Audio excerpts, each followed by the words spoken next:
안녕하세요. 생생법률쇼 진행을 맡은 양지민입니다. 이 세상 이슈를 법률적 시점에서 다뤄보는 본격 토크 블록버스터 법률 이슈 토크 시작해 보도록 하겠습니다. 오늘 제 옆에는요, 장윤미 변호사님 자리해 주셨습니다. 안녕하세요. 네, 안녕하세요. 네, 날씨가 갑자기 너무 추워졌어요. 날씨가 그러니까 한여름에는 언제 좀 추위가 과연 올 것인가라는 그쵸. 생각이 들었는데 어느덧 정말 살을 애는 바람이 우리 곁에 온 것 같습니다. 네, 영하권 추위가 이제 시작된다고 하니까요. 우리 시청자 여러분들도 건강 유의하시면 좋겠습니다. 네, 지금 생생법률쇼 유튜브를 통해서도 시청하실 수 있습니다. 많은 시청 부탁드리겠고요. 또 소통의 창구도 열어두도록 하겠습니다. 그럼 법률 이슈 토크에서 나눠볼 이야기들 먼저 함께 만나보시죠. 맹탕 연금 개혁, 돌변 일회용품, 정부 정책 도마위, 내년 경제 더 어렵다, 성장률 속속 하향, 미 에이펙 회의 개막, 바이든 시진핑 대화 재개입니다. 이렇게 오늘 세 가지 주제 준비가 되어 있는데요. 바로 시작해 보겠습니다. 여러분은 지금 생생법률쇼와 함께하고 계십니다.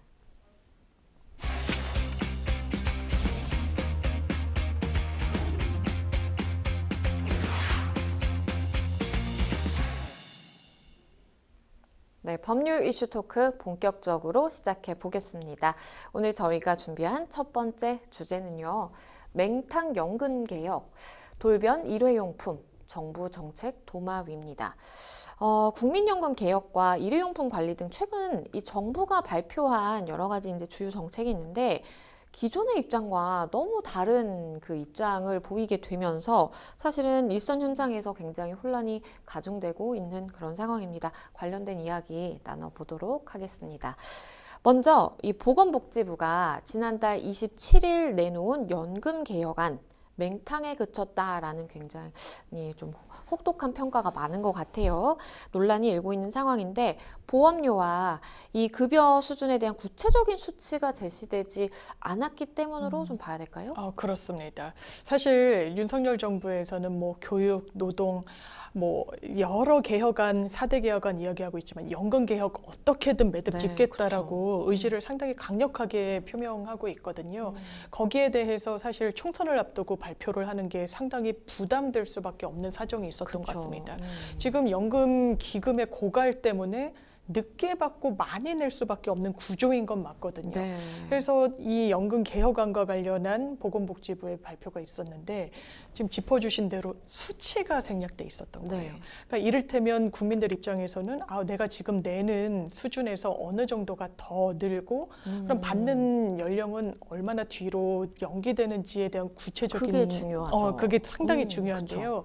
그 발표가 빠졌기 때문에 이거 반쪽짜리다, 뭐 맹탕이다 이런 비판이 나오고 있는 것인데요. 일단 경우의 수가 상당히 많습니다. 지난 9월 발표한 연금 개혁안은요, 보험료를 12%를 올려야 된다. 아니다. 15%다. 18%. 이런 여러 그 가능수를 좀 열어놓고요. 네. 기금 운영 수익률을 1%포인트 증대하는 목표로 했을 때 수급 연령이 68세 이후로 상당히 좀 뒤로 미뤄지는 거죠. 지금 이 국민연금을 납부하고 있는 젊은 세대들은 불만을 가질 수밖에 없는데요. 그렇죠. 이 국민연금은 사실 뭐 여야의 문제였던 거죠. 다 네, 뒷짐지고 그렇죠. 있었던 부분이 좀 있었던 것 같습니다. 특히 보험료는 98년도 9%포인트 상당히 한꺼번에 많이 오른 적이 있었어요. 네. 그 뒤로 25년이 지났는데 단 1%도 오르지 않았습니다. 아. 연금이 고갈되고 많이 부족하다는 지적은 많았지만요. 그래서 이걸 바로 15% 정도 올려야 된다. 왜냐하면 정부에서 내놓은 안을 보면은 15% 상승을 해야지만 안정수급이 가능하다고 하니까요. 네. 근데 이것은 당장 국민들의 수용성은 상당히 떨어지는 거죠. 그러게요. 네, 너무 이 비용 지출이 클 수밖에 없기 때문에 이 부분에 대해서는 상당히 좀 매듭이 잘 지어지지 않은 부분이 있어서 앞으로도 좀 논란으로 많이 남게 될 것 같습니다. 그런데 일단 아까도 언급을 해주셨지만 지금 이렇게 구체적인 수치도 빠진 그런 발표, 맹탕 발표를 할 수밖에 없었던 그런 이유가 아마도 한 5, 6개월 정도 남은 이 선거가 영향을 좀 미쳤다라고 이렇게 좀 봐야 되겠죠? 아무래도 그 부분이 있을 수밖에 없을 것 같습니다. 네. 국민연금은 뭐 여야 할 것 없이 다 적극적으로 개혁안을 내지 못했던 것은 사실 이 부분이 유권자들에게는 불리한 이슈일 수밖에 없어서 그랬던 그쵸. 건데요. 문재인 정부 때도 개혁안의 초안을 제출한 적은 있습니다. 근데 그때는 한 3-4가지 경우의 수를 제출을 했었어요. 뭐 이렇게 됐을 때는 수치가 이렇게 뭐 받는 금액이 어느 정도 줄게 되고 뭐 이런 여러 안을 냈던 거지 확정안을 냈던 건 또 아니었었거든요. 네. 그래서 이런 논의에 가담하고 있는 김원섭 고대 사회학과 교수, 지금 한국연금학회 장직을 맡고 계신 분인데요. 이 총선을 앞두고 이런 전국 단위 큰 선거를 앞두고 보험료율 인상이라는 화두를 직접적으로 카드로 꺼내들기에는 상당한 부담이 될 수밖에 없었을 것으로 보인다. 이런 전망과 분석 내놓기도 했습니다. 근데 상황이 정말 많이 심각한 것 같아요. 이렇게 국고를 투입해서 연금 재정을 균형 상태로 만드는 이 방안도 사실 지금 시작해야 가능하다라고 합니다. 이게 그렇죠. 늦어지면 늦어질수록 네. 균형을 찾기가 굉장히 힘들다라는 얘기가 있어요. 맞습니다. 지금 국민연금이 워낙에 고갈돼 있다 보니까 지금 우리가 내는 돈으로는 노령인구가 늘어나고 있는 이런 그렇죠. 추세에 안정적인 수급 자체가 안 되는 거예요. 그래서 나오고 있는 안이 국고가 들어가야 된다라는 안이 있습니다. 이 국고 투입해서 연금 재정 균형 상태로 만들어야 된다라는 안은요. 연금개혁 시리즈 3편에서 김우창 카이스트 교수가 냈던 이른바 3-1-1.5 방안이라고 할 수 있는데요. 네. 쉽게 말하면 그렇습니다. 국가 재정을 GDP의 1.5% 수준으로 국민연금에 투입해야 된다. 그러면 100년 이상 영구적으로 연금 재정 균형 상태로 수급이 가능하다. 라는 것인데요. 네. 이 방안도 사실 2015년도에 연금개혁에 나섰을 때 도입했어야 된다라는 분석이 지금 전문가들 사이에서는 나오고 있다라는 겁니다. 네. 그렇다면 사실 정부 추가 재정도 최소화하면서 안정적인 운영이 가능했을 텐데 지금 이 안도 확정된 게 아니거든요. 사실 올해 넘기고 총선 때문에 이 변수가 제대로 논의가 되지 않는다라고 하면 또 다음 해도 넘길 수밖에 없는 것이거든요. 네. 그러면 계속해서 수급이 안정적으로 되지 않은 상황에서 차후에 도입이 되기 시작하면 결과적으로 GDP 대비 투입돼야 되는 국가 재정 역시 상향 조정될 수밖에 없다라는 우려가 지금 나오고 있습니다. 이 보건복지부는요, 이 맹탕 연금 개혁안을 국회에 넘기면서 이 사적연금이나 기초연금을 포함해서 국민연금의 이 구조개혁까지 하는 계획서를 제출을 했습니다. 그러면서 15개의 이제 개혁 과제를 던졌는데 어떤 내용일까요? 이 부분이 이번에 그 개혁안을 내면서 이게 단순히 국민연금만 손질하면 안 되고 여러 이 보험 연금 제도를 같이 손봐야 된다라는 겁니다. 네. 이를테면 사적연금으로 돼 있는 뭐 퇴직연금 제도도 있을 수 있고요. 그쵸. 또 기초연금 제도도 같이 연동해서 손을 봐야 된다라고 이제 보건복지부 주무부처에서 안을 내놨기 때문에 이 과제들을 다 숫자적으로 합산을 해보면 15개 개혁 과제가 나온다라는 거예요. 네. 그렇다면 사실 국민연금 하나도 건드리기 어려운 상황에서 이런 15개의 개혁 과제들을 다 이 정부 안에 그 임기 안에 마무리를 지을 수 있을 것이냐라는 지적과 우려 섞인 전망이 나오고 있는 것 같습니다. 이 정부가 국민연금 인상안을 아직 발표하지는 않았습니다. 하지만 25년간 유지되어 온 현행 보험료율 이 9%를 12에서 18%까지 올리는 안을 이제 검토하기는 했었거든요. 연금을 올리게 되면 이게 실제로 사업주에게 좀 부담이 가는 정도가 어느 정도일까요? 그래서 시뮬레이션을 한 기사들이 나오고 있는데요. 네. 사업주가 부담하고 있는 4대 보험이 있습니다. 국민연금이 있고요. 네. 건강보험, 고용보험, 산재보험이 있는데 네. 지금 현재 내고 있는 그 추세를 기점으로 했을 때 지금 국민연금 개혁안이 도입된다라고 하면 어느 정도의 금전적인 부담이 있을 것인가 한번 산정을 해봤습니다. 네. 일단 국민연금이 이제 정부에서 낸 그 시뮬레이션대로 한 15% 오른다라고 가정을 하면요. 네. 그리고 건강보험도 한 8% 정도는 인상이 불가피한 측면이 있어서 국민연금 15 그리고 건강보험 8%가 오른다는 상황을 가정하게 되면요. 일단 사업주, 아까 말씀드린 대로 4대 보험료 부담해야 되거든요. 네. 그러면 이 부분에 대한 부담이 상당히 늘어납니다. 근로자 역시 마찬가지여서요. 사업주 부담률은 두 자릿수 13.15% 정도가 올라가고요. 이 근로자도 반반 내는 그런 구조거든요. 그럼 근로자의 부담도 13% 가까이 오릅니다. 그러면 사실 이게 급여에서 다 나가고 원천 징수되는 금원이기 그렇죠. 때문에 실질적으로 얻게 되는 소득 자체가 줄어들게 되는 그런 좀 문제가 생길 수 있고요. 그리고 또 지금 상황은 기업들 상황이 매우 좋지 않기 때문에 그렇죠. 코스피 상장사의 영업이익률도 3.8%, 4%가 채 되지 않습니다. 이익률이 4% 밑으로 떨어져 있어서 지금 폐업도 역대 최고치로 치솟고 있다고 하거든요. 네. 그리고 대출을 받았는데 이자조차, 원금은 고사하고 이 대출 이자조차 못 갚는 이른바 좀비 기업이라고 칭하는데요. 3,900곳이 넘습니다. 현재 상황이. 그러면 이런 기업들이 4대 보험료가 부담률이 인상된다고 했을 때 감당할 수 있는 수준이 아니기 때문에 네. 이런 부분에 대한 고려도 필요해 보이는 그런 상황입니다. 앞서서도 설명을 해주시면서 언급을 해주셨지만 사실 근로자 입장에서 좀 보자면 근로자는 어쨌든 내가 이렇게 부담을 하는 부분에 대해서 내 월급에서 사실 원천징수세에서 이렇게 빠져나가잖아요. 그러면 실질적으로 내 부담률이 늘게 된다면 아마도 내가 손에 쥐게 되는 가처분 소득 자체가 굉장히 많이 줄어들게 될 텐데 얼마나 좀 줄어들게 되는 건가요? 이게 월 400만 원을 받는다라고 치면요. 지금 현재 4대 보험료를 떼고 실수령액이 362만 원 정도로 계산이 되거든요. 네. 이제 4대 보험료 뭐 세금 떼고. 그런데 국민연금이 최대 18% 정도까지 오른다. 그러면 지금 받고 있는 실수령액 362만 원이 348만 원으로 떨어집니다. 이게 임금 하락 효과로 추산을 해보면 4%포인트 정도 실질 임금이 하락하는 효과를 갖고 오게 되고요. 네. 문제는 뭐냐면 지금 그렇다면 이런 고용된 근로자들 사정이 좋으냐? 그렇지가 않습니다. 않죠. 왜냐하면 물가가 너무 오르고 있어서 맞아요. 이미 실질 임금은 하락하고 있거든요. 그쵸. 그래서 올해 상반기 고용노동부에서 발표한 지표가 하나 있는데요.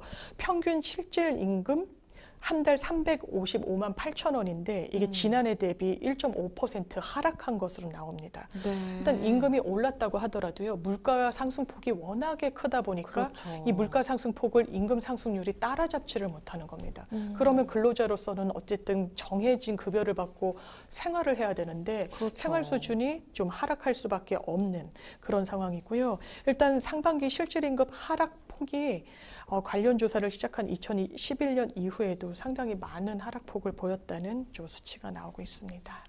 아니 그러면 이 미국이라든지 좀 해외의 경우에는 국민연금 제도를 어떻게 운영하고 있나 궁금하기도 한데요. 그렇습니다. 항상 나오는 거 우리가 많이 내는 거 아니다 이렇게 이야기하는 전문가들도 있어요. 네. 유럽에 이제 비교를 해서 그런 건데요. 실제로 OECD 평균이 18%를 걷는다. 우리는 거기에 비해서 9%만 걷고 있기 때문에 많이 걷는 게 아니다라고 하는데 이 18%를 걷는다는 건 OECD 국가들 중에서도 유럽에 집중돼 있다라고 합니다. 그런데 유럽이 연금과 관련해서 크게 성공을 했다라고 평가를 받느냐? 그렇지는 않다라는 거예요. 많이 받는다고 하는 그런 대표적인 국가들이 11.3%를 받는 프랑스, 9.3%의 독일, 일본 9.15 정도인데요. 그게 모범 사례라고 딱 잘라서 이야기하기는 어렵다는 겁니다. 오히려 미국 모델을 많이들 이야기를 하고 있는데요. 미국은 좀 적게 냅니다. 미국의 국민연금, 노령유족연금 신탁기금이라는 제도를 운영하고 있는데요. 네. 근로자 사업주에게 받는 비율이 5.3, 5.3으로 우리 9%대에 비하면 상당히 좀 낮은 편이죠. 예. 그리고 아일랜드도 사회보험료로 걷는 비율이 상당히 적다라고 합니다. 총 비율이 임금 대비 한 15% 정도라고 하는데요. 이런 국가들에서 오히려 좀 수급이 안정적으로 이뤄지고 있다는 것도 하나의 선행 사례로 참고할 만하다는 지적이 나오고 있습니다. 그러다 보니까요, 이 국민연금 개혁이 지지부진하다 보니까 이 노후소득 보장의 대안으로 우리가 좀 퇴직연금으로 눈을 돌려볼까라는 이야기도 좀 나오는 것 같아요. 맞습니다. 이 퇴직연금 기능을 강화하면 조금 나을까요? 지금 전문가들이 그거라도 좀 보완책으로 강구돼야 된다라고 이야기를 하고 있는데요. 왜 그러냐면 지금 근로자는 퇴직금 받고 퇴직연금 제도를 뭐 운영할 수도 있는데 우리나라에서는 퇴직연금을 일시불로 받는 비율이 상당히 높다라고 합니다. 그렇죠.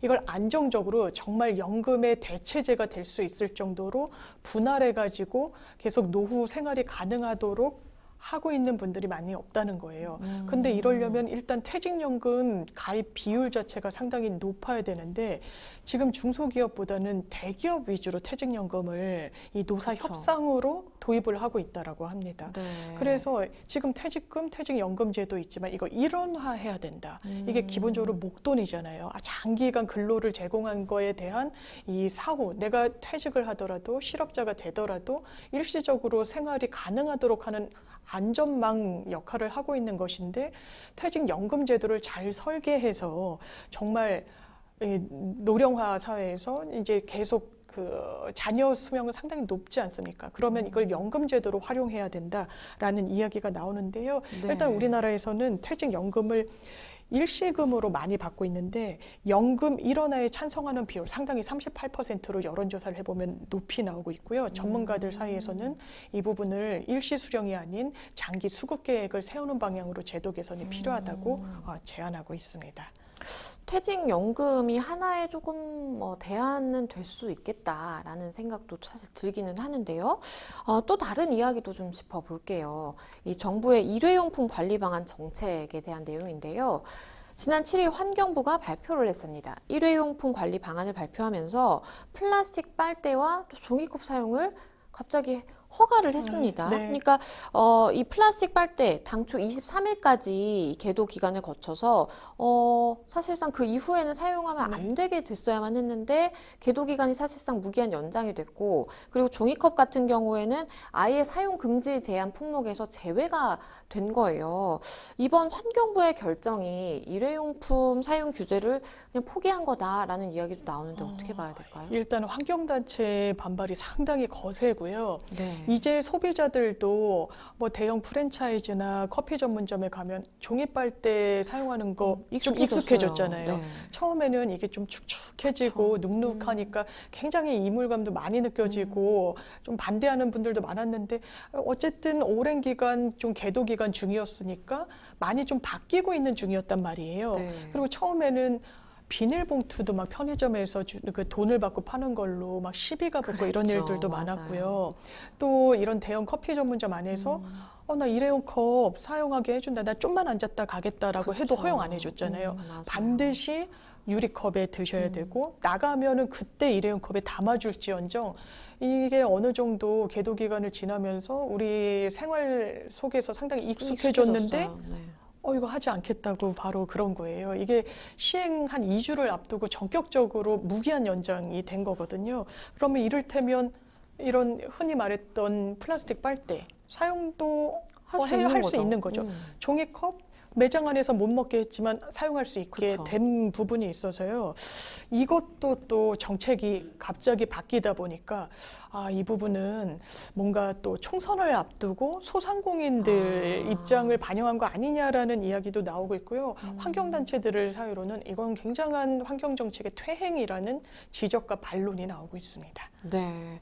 이렇게 정부의 갑작스러운 정책 변경 때문에 사실 일선에서는 혼란이 굉장히 가중되고 있는 좀 그런 상황입니다. 대형 프랜차이즈 카페들 같은 경우에는요, 이거 어떻게 해야 되지? 이미 우리가 굉장히 친환경적인 이 방향을 지향하고 있었는데 이거 좀 바꿔야 되나? 라는 생각도 할 수 있겠고, 그리고 정책을 지키기 위해서 종이빨대를 대량으로 미리 많이 구매해 놓은 카페들 같은 경우에 굉장히 좀 난처하게 된 상황이에요. 그러니까요. 일단 현장에 혼선은 좀 있는 것 같아요. 그렇죠.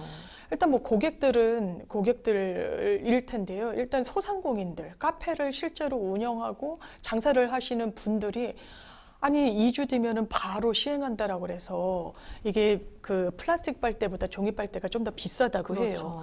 대량으로 구입해놨고 그리고 종이컵도 굉장히 많이 준비를 해놨는데 그럼 이걸 뭐 어떻게 하라는 소리냐. 뭐 당분간은 이걸 사용을 하시겠지만 그러면 문제는요. 이걸 구매하신 분들은 소비하고 그 이후에는 뭐 본인의 선택대로 하면 되시겠지만요. 이거 관련한 또 제조업체들도 큰 좀 난관에 부딪혔다라는 이야기들이 나오고 있고요. 여러분들이 많이 이용하시는 스타벅스 같은 경우에는 또 뭐 친환경을 지향하고 이러고 있지 않습니까?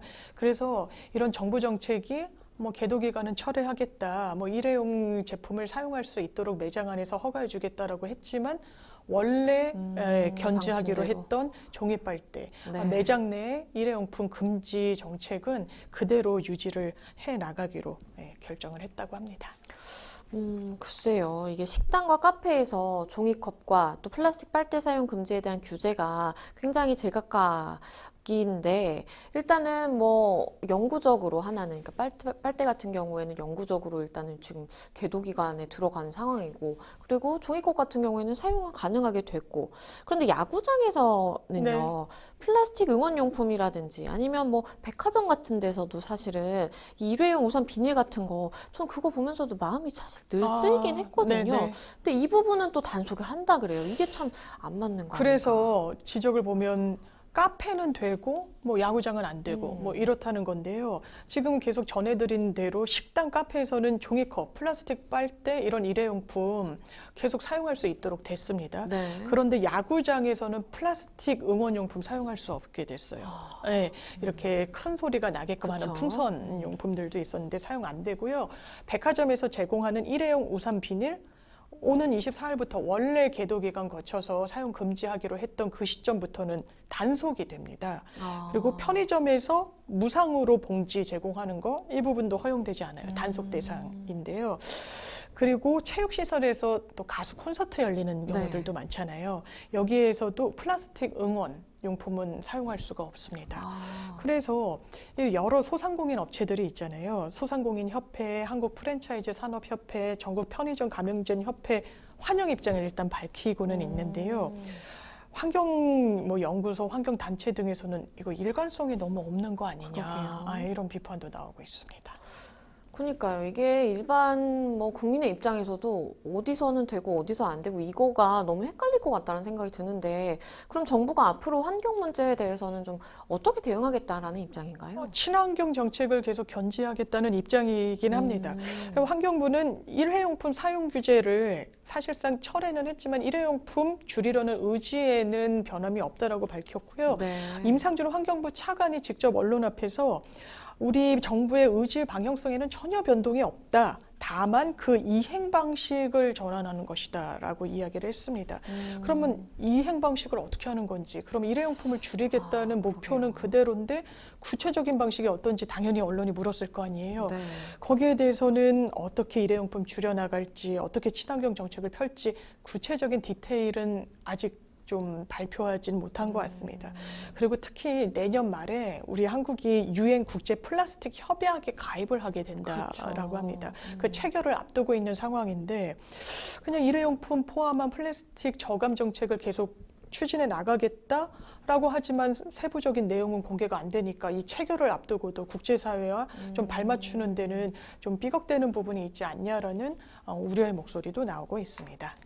일단은 정부가 정책을 발표하게 되면 사실 굉장히 그 영향을 받는 사람들이 많잖아요. 뭐 이제 소상공인 같은 경우에는 일부 뭐 환영을 하는 사람들도 있다고는 하긴 했지만 어쨌든 정부가 하나의 발표를 던질 때에는 좀 이렇게 영향을 받는 사람들이 많고 피해를 또 볼 수 있는 일부 사람들이 있다라는 것을 좀 늘 좀 기억을 해야 되겠다라는 생각이 듭니다.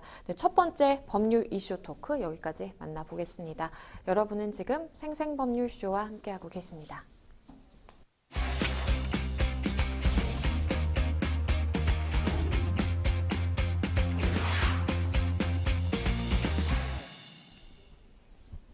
법률 이슈 토크 두 번째 주제로 넘어가 보겠습니다.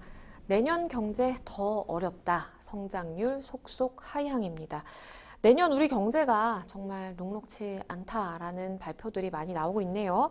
올해보다는 조금 나아지긴 하겠지만 그래도 대내외 불확실성이 큰 상황에서 여전히 더딘 경기 회복에 또 고금리 기조도 이어지게 되면서 성장폭이 크지는 않겠다라는 전망들이 많이 나오고 있습니다. 우리나라 올해 경제 성장률 전망과 또 내년 경제 성장률 전망이 계속해서 하향을 기록하고 있어요. 굉장히 좀 씁쓸합니다. 우리 국책연구기관인 KDI마저 이걸 낮췄다고 하네요. 그러니까 경제 상황이 좋지 않을 것 같아요. 네. 뭐 빨간불이 켜졌다 이렇게까지 할지는 뭐 모르겠지만 계속해서 이 경제 성장률 수치를 낮게 잡고 조절하고 그렇죠. 있는 상황입니다. 올해보다는 나아지겠지만요. 일단 막 중동에 전쟁이 있고 우크라이나 전쟁도 매듭이 져 있지 않아서 여러 전 세계적인 변수가 계속되는 상황이 있고요. 또 경기 회복세도 상당히 둔화되고 있습니다. 네. 그래서 성장폭을 높이 잡을래야 잡을 수 없는 상황인 걸로 보이는데요.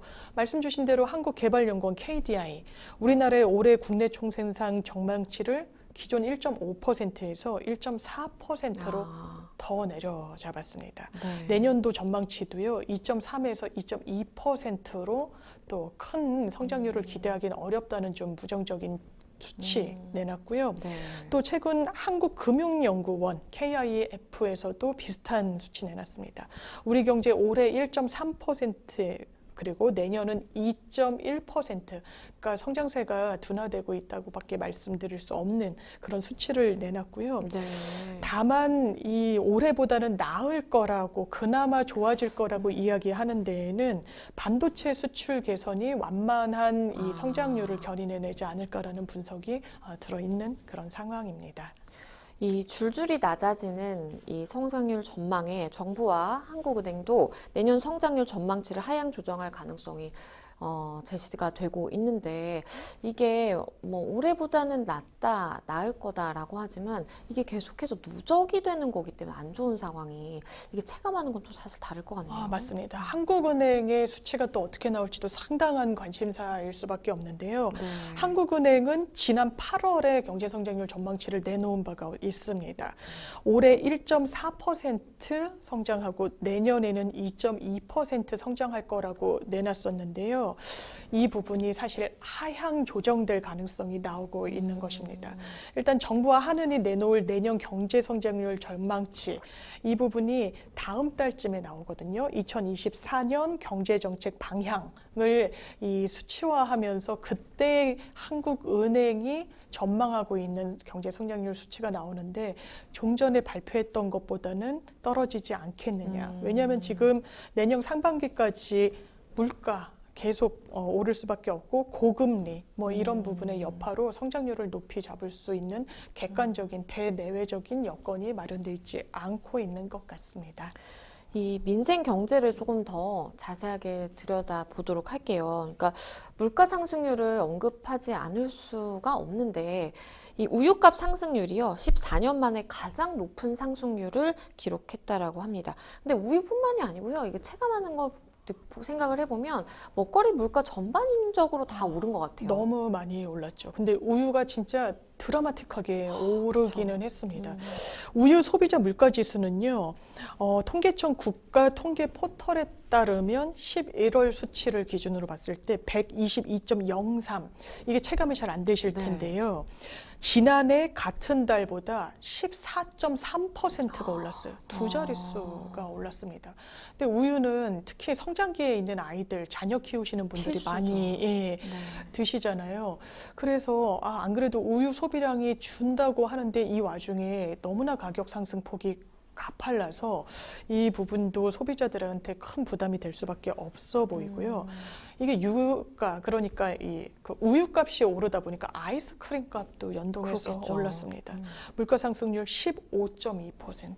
아이스크림 상당히 비쌉니다. 네. 이게 14년 6개월 만에 가장 높은 상승률을 보인 것이라고 해요.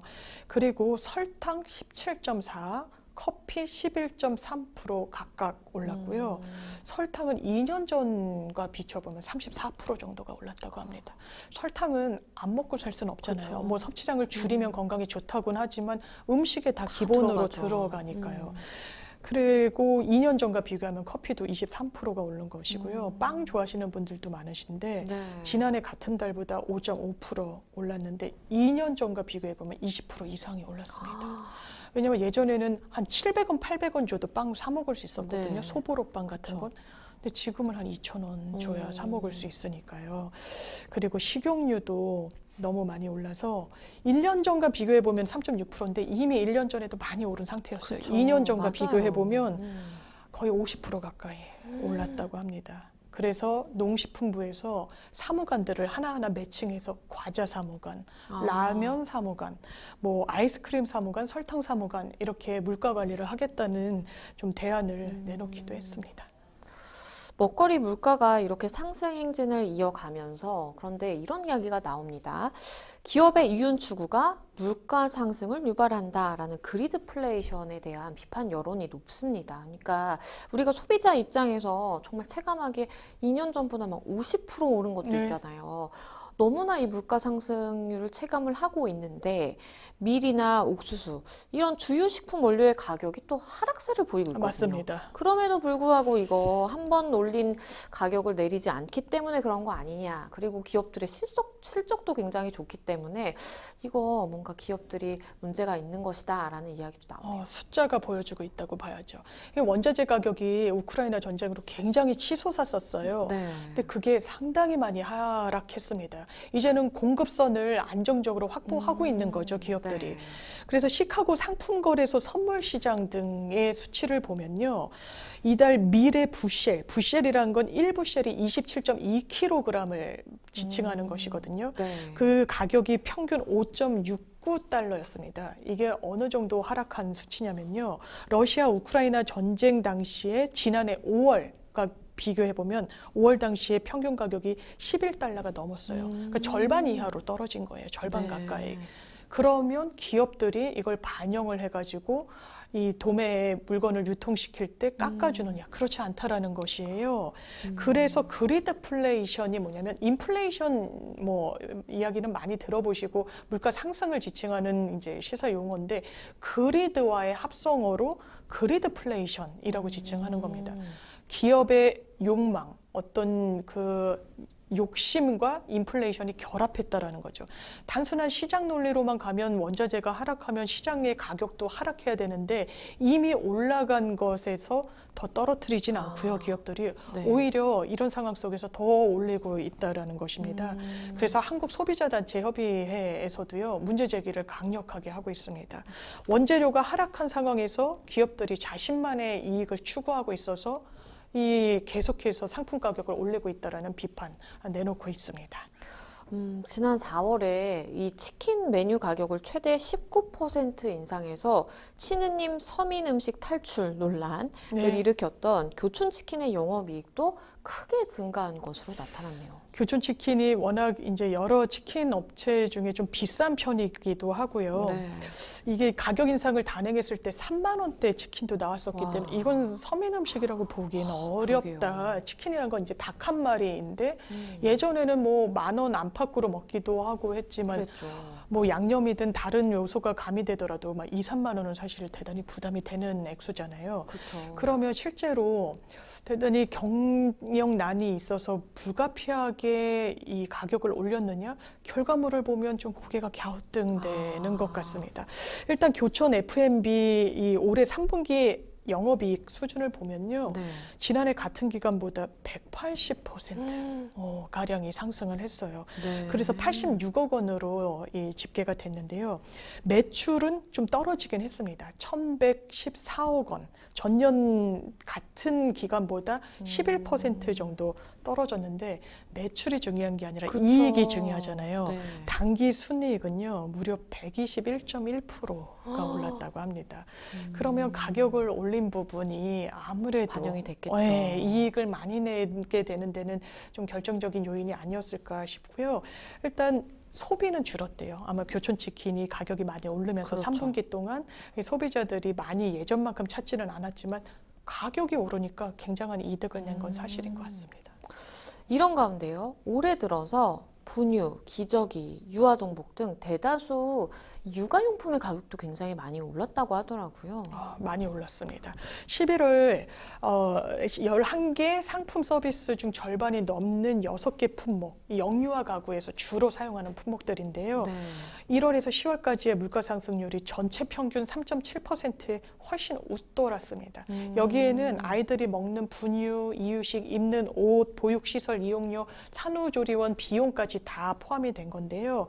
실제로 유아 아동들이 입는 옷, 이 물가가 이 12.1% 지난해 같은 기간보다 훨씬 많이 올라서요. 어린 자녀를 키우는 그 가게들의 부담이 상당 수준인 것이 이렇게 수치로 드러나고 있는 상황입니다. 상황이 이렇다 보니까요, 정부가 물가 관리를 위해서 국민들의 체감도가 더 높은 빵이라든지 우유의 가격을 매일매일 점검을 하고 또 관련 품목 생산 업체 그리고 또 소비자 단체와 이제 소통을 하면서 해결 방안을 강구하겠다라는 이제 방침을 내놓고 있는데요. 이게 뾰족한 해결책이 있을까라는 생각도 사실 들고요.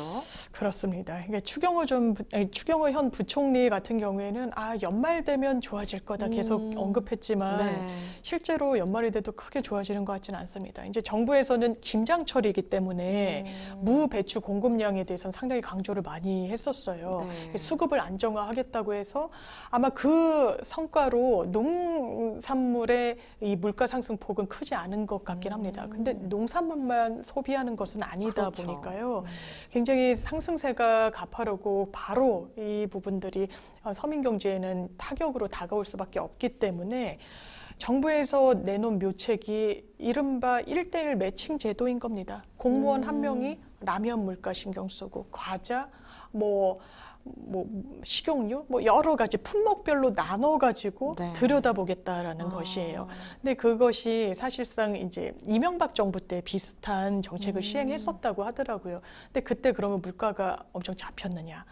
그렇지 않다라는 지적이 좀 나오고 있는 것 같고요. 네. 또 하나는 예전에 기업들이 정부나 어떤 정권의 눈치를 엄청 볼 때는 이거 수급 조절하세요. 인상폭 어떻게 하시길 바랍니다라고 하면 그래도 고개라도 끄덕이는 신용을 들었는데 지금은 시대가 바뀌었다라는 이야기가 나오고 있고요.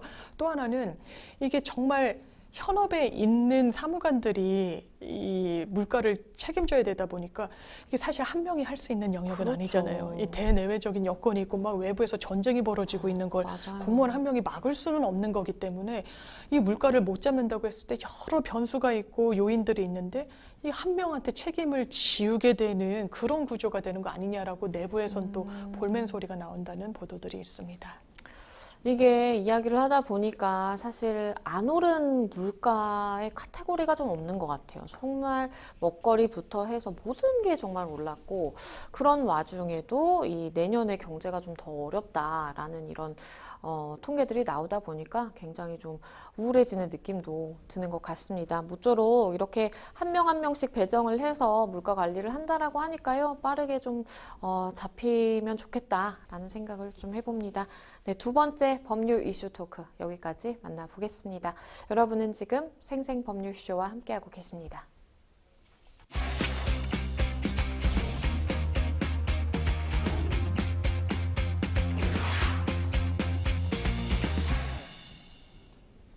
네, 법률 이슈 토크 세 번째 주제 만나보겠습니다.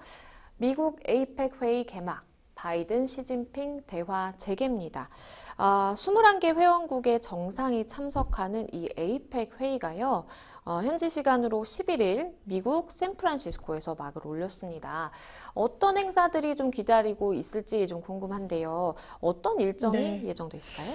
일단 21개 회원국이 참여하는 정말 국제적인 대회라고 할 수 있죠. 아시아 태평양 경제협력체 에이펙 회의가 막을 올렸습니다. 미국 샌프란시스코에서 시작이 됐는데요. 네. 일단 올해 회의의 주제는 모두를 위한 회복력 있고 지속 가능한 미래 창조입니다.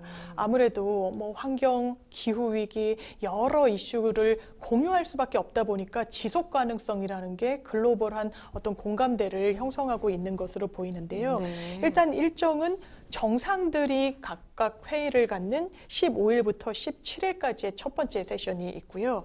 또 정상회의에 앞서서는 경제 강요 회의들이 먼저 열립니다. 그리고 14일부터 16일까지는 각국의 기업 대표단들도 에이펙 회의에 함께해서 여러 현안들에 대해서 함께 논의할 수 있는 그런 자리가 마련이 되는데요. 네. 일단 면면, 그 참석하는 정상들의 면면이 관심을 끌 수밖에 없는데 그쵸. 주최국인 미국의 조 바이든 미국 대통령 당연히 그렇죠. 참석하고요. 윤석열 대통령도 그 자리에 함께 합니다. 또 기시다 후미오 일본 총리, 그리고 눈길을 끄는 거 시진핑 중국 국가주석도 이번에 참석하는 정상의 이름에 명단을 올렸는데요. 네. 또 가는 정상이 있다면 못 가는 정상도 있습니다. 푸틴 러시아 대통령 같은 경우에는요. 지금 국제형사재판소로부터 체포영장이 발부된 상태라고 합니다. 네. 그래서 본인이 직접 참석을 할 수 없고 대신 오베르추크 부총리를 보낸다는 계획이고요. 네. 또 미국 정부의 제재를 받는 홍콩 행정장관 존 리를 대신해서는 폴찬 재무장관이 이번 회의에 참석할 예정입니다. 네, 이렇게 윤석열 대통령도 16일 이 회의에 정상회의에 참석을 할 예정인데 이 에이펙 회의의 하이라이트는 단연 1년 만에 만나는 이 미중 정상회담이 아닐까라는 이야기도 많이 나오는 것 같아요. 사실 두 나라의 사이가 글쎄요, 굉장히 감정의 골이 깊은 그런 상황으로 좀 가다 보니까 과연 만날까? 라는 생각도 들었었는데 양국 정상이 대면하는 게 1년 만이라고 하네요. 그렇습니다. 양국이 굉장히 이른바 세계의 패권을 놓고 그렇죠. 굉장히 경쟁하고 있죠. 군사는 군사, 기술은 기술, 경제 면에서도 그렇고 굉장히 좀 그 평행선을 달리고 있는데 그렇죠. 에이펙은요 89년도에 출범한 이후에도 뭐 여러 국가에서 모여서 현안을 논의한다는 의미도 있지만 미중의 소통 창구로서도 상당한 주목을 받는 그런 국제 행사였습니다. 네. 미중 갈등 심화 속에서 몇 개 되지 않는 양국의 소통 창구 역할을 해왔었기 때문인데요.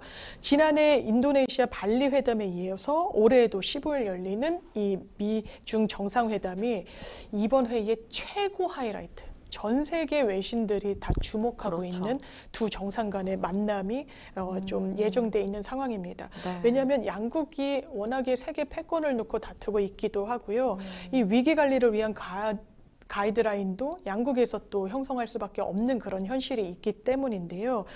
이 부분과 관련해서 짚어주신 대로 1년 만에 모이는 겁니다. 바이든 대통령과 시진핑 주석은요, 발리에서 열린 20개 G20 주요 정상회담에서 만났던 이후에 그 이후로는 1년간 소통이 사실상 소강 상태를 보였기 때문에 아무래도 하이라이트는 미중 정상 간의 정상회담에 관심이 쏠릴 수밖에 없는 그런 상황입니다. 네, 그러니까 11월 11일 이제 회의 개막했고요. 15일에 미중 정상회담 예정이 되어 있고 또 17일에는 윤석열 대통령 스탠퍼드대 강연도 이제 예정이 되어 있네요.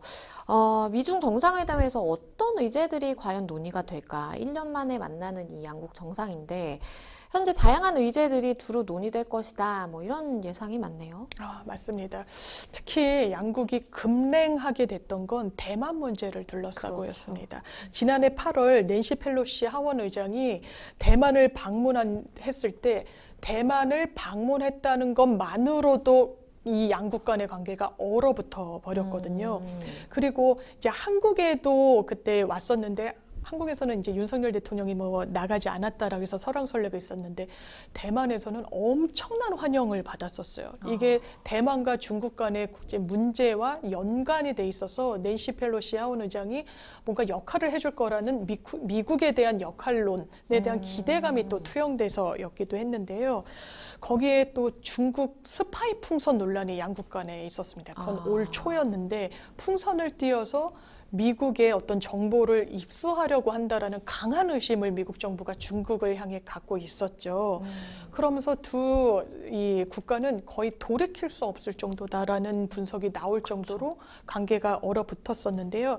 이번 회담에서 과연 이 두 국가가 소통을 하고 얼린 관계를 그나마 온풍으로 바꿀 수 있을지 관심이 모아지는데 네. 말씀드렸다시피 대만 문제 논의를 안 할 수가 없습니다. 그렇죠. 또 워낙에 제1국가가 되겠다고 하는 양국인 만큼요, 정치 현안과 국제 정세에 대해서도 논의 테이블에 오를 것 같습니다. 아무래도 지금 가자 지구에서 벌어지고 있는 전쟁, 예, 그렇죠. 중동 전쟁 이야기가 나올 거고요. 우크라이나 전쟁에 대해서도 미국과 중국이 각각 취하고 있는 시선은 상당히 다를 수밖에 없어서 이 부분이 그렇고요. 또 정말 양국의 직접적인 좀 영향을 미치는 현안은 대중기술 수출 금지입니다. 미국은 중국이 경제적으로 성장하고 기술력을 미국을 넘보는 걸 상당히 경계를 합니다. 네. 그래서 반도체 선진국인 대만, 한국 같은 국가들과 미국의 보조를 맞춰줄 것을 대단히 강권하고 있기도 하고요. 네. 중국을 고립시키는 전략을 취하고 있는데 사실 중국이 고립된다고 했고 미국과 같이 경쟁 구도로만 가면 미국에서도 키신저 전 장관 같은 경우에는 그런 취지로 가서는 안 된다라고 조언하기도 했었거든요. 중국과는 네. 같이 조화를 이루고 발을 맞출 부분은 맞춰야 미국도 안정적인 관계를 유지할 수 있다라고 이야기를 한 바가 있어서 이런 부분들이 논의 테이블에 올랐을 때 어느 정도나 입장을 좁힐 수 있을지, 그리고 무엇보다 실질적으로 양국 간의 거리를 좁힐 수 있는 결과물이 나올지가 이번 에이펙 회담에 상당한 관심이 쏠려지는 이슈입니다. 이 정상회담을 앞두고요. 미중 양국이 서로 디커플링을 모색하지 않고 우리 건강한 경제 관계를 추구하는 한편, 그리고 경제 채널 간 이 소통을 강화하기로 했다라는 이런 좀 따뜻한 보도도 나오던데요. 그렇습니다. 사실 미국도 각을 세게 세우고 인 그 이후에도 각부 장관이 중국을 방문해서 뭐 여러 이 정상들을 만나면서 막 90도로 인사를 하는 장면이랄지 네. 이런 부분이 상당히 화제가 됐었거든요. 미국도 중국과 각을 세우고 경쟁 관계에 있긴 하지만 또 의존적인 관계가 또 분명히 그쵸. 있는 겁니다. 그래서 디커플링 이야기를 하는데 디커플링은 경제 분리를 지향하겠다는 거죠. 근데 디커플링이 아닌 다른 방향의 관계를 모색하겠다라는 이야기가 나오는 겁니다. 일단 이제는 디커플링은 뒤로 숨기고 소통 그리고 화합을 모색하겠다고 하는데요. 네. 미국의 재무장관이죠. 제닛 옐런 장관 같은 경우에는요. 이렇게 이야기합니다. 우리는 중국 경제를 분리하려는 게 아니다. 딱 잘라 언급을 하면서 미중에 손해를 끼치고 세계를 오히려 디커플링 정책이 야기할 수 있다라고 이야기를 합니다. 그러니까 이른바 분리 정책에 대해서는 어느 정도 폐기 수순으로 가는 거 아니냐라고도 볼 수 있고요. 그러네요. 중국도 화답하는 모양새입니다. 신화통신사에서는요. 네. 허 부총리가 미국을 방문해서 옐런 장관과 이미 여러 차례 회담을 했다라는 뉴스를 전하면서요. 미중 경제관계와 글로벌 도전 대응 등에 대해서 의견을 교류했다라는 사실을 전하기도 했기 때문에 디커플링 대신에 디리스킹이라고 해서 핵심 공급망을 제외한 나머지 분야는 협력하겠다라는 부분으로 어떤 국제사회, 이 두 국가의 상대 국가를 대하는 태도에 좀 태세 전환이 네. 있지 않았나 싶습니다.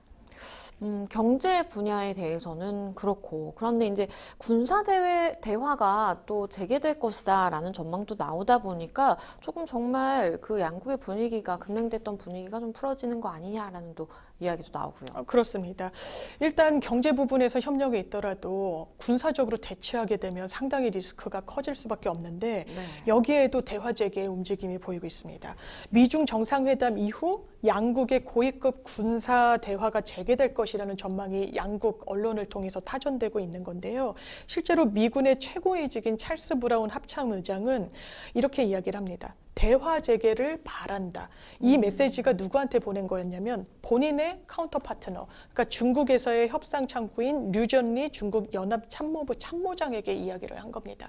그렇다면 대화 재개를 바란다라는 부분과 관련해서 중국도 채널 복구에 어떤 필요성, 중요성에 대해서는 입장을 같이 하고 있고 이게 북중러, 우리나라로 치면 이제 한중일 각각 대치하면 이게 다 비용이고 어떤 이 위기 상황이 커지는 부분에 대해서는 미국은 지금 중동에서도 문제가 있죠. 우크라이나에서도 문제가 있는데 여러 이런 리스크를 다층적으로 좀 벌리고 있기는 상당히 어려워 보이는 부분이 있는 것도 사실이어서 관계 모색에 하나의 진전이 이뤄질 것 같습니다.